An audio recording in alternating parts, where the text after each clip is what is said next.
sa iyang sulod.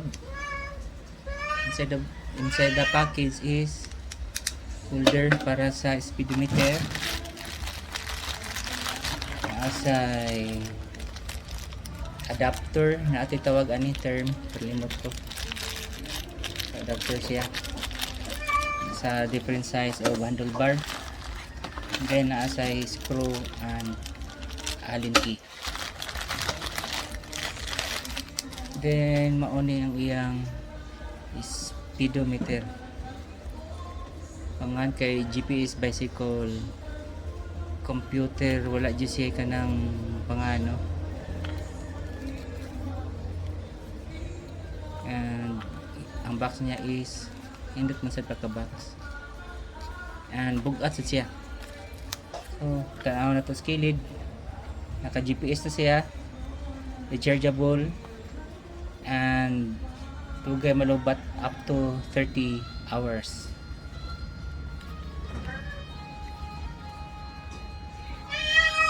So, na-notice the satellites can only be searched for outdoors. So, of course, ang satellite wala kayo siya sa indoor, na siya sa outdoor. Tablihan. So, naa siya ay manual. Napadyo siya ay charging cable na naka USB-C Type-C na. Then, napadyo siya ay rubber band, bugkos. Napadyo siya yung ani-ani. Napadyo siya yung ani. So, para ni sa handlebar ni nga mounting. And ano siya?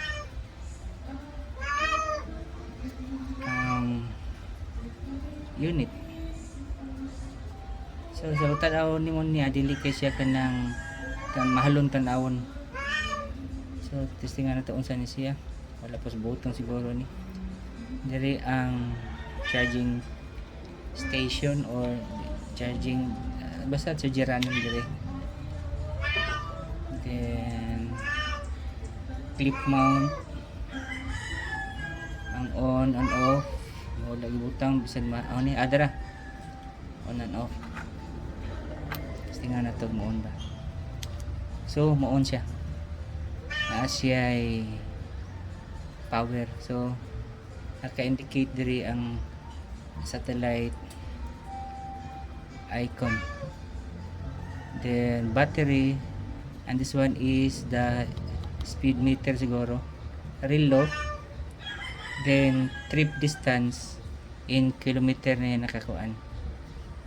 So dili siya touchscreen, kundi na siya yung mga push button sa kilid. So di ata mo explain na ani guys, ang ako lang ipakita nimo nga muandar siya. Then naka backlight ni siya guys. Ang backlight ani niya guys, pwede siya i-on nimo jud, pwede siya kanang kung hayag, kung napay adlaw pwede mo siya off, kung gabi pwede mo siya i-on. Pero kani pag abli nato on na siya daan. So pwede nimo na siya ma-off. So wala na ni. Ano siya?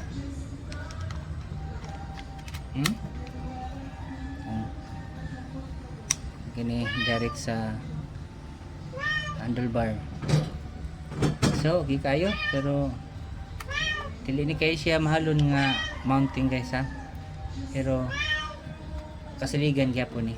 Kung dili lang nimo mabangga siguro or makuan imong bisikleta niya, matukod ni siya, dili na siya unsa. Okay, dili lang sa kutob. Bye bye.